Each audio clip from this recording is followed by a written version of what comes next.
गया है। आइए अब इनको पहले एक एक करके इन्होंने जो चीजें दी हैं उनका लिस्ट बनाते हैं, फिर देखेंगे कि इसे हम किस इक्वेशन पे सेट करके अपना आंसर फाइंड आउट कर सकते हैं।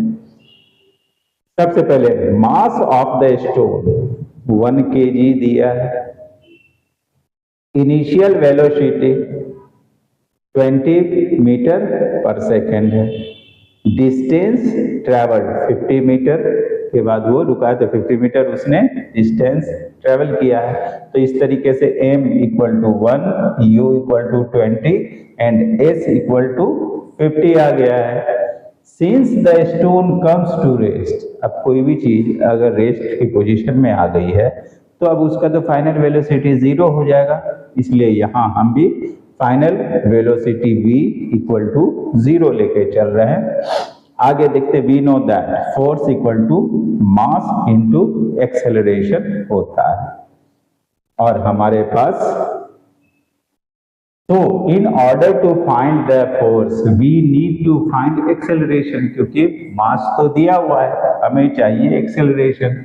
एक्सेलरेशन फाइंड आउट करने के लिए हम इनका यूज करेंगे इक्वेशन में, और एक्सेलरेशन से फिर मास को मल्टीप्लाई करके हम इनका आंसर कर सकते हैं।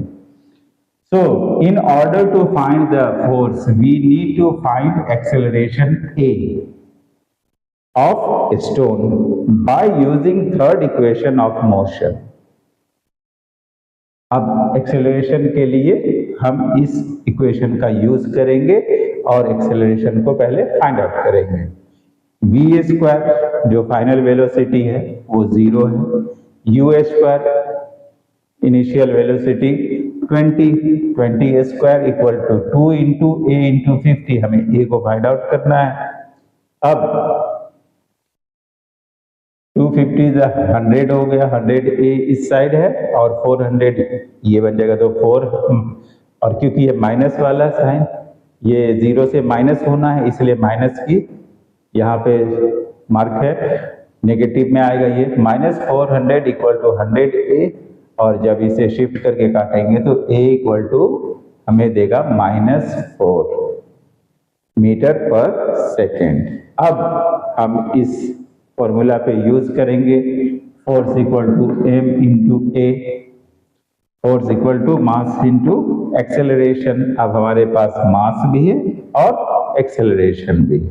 अब मास क्या है 1 kg है और एक्सेलरेशन क्या आया -4, तो 1 इंटू -4 इक्वल टू -4 न्यूटन। अब यहाँ पर क्योंकि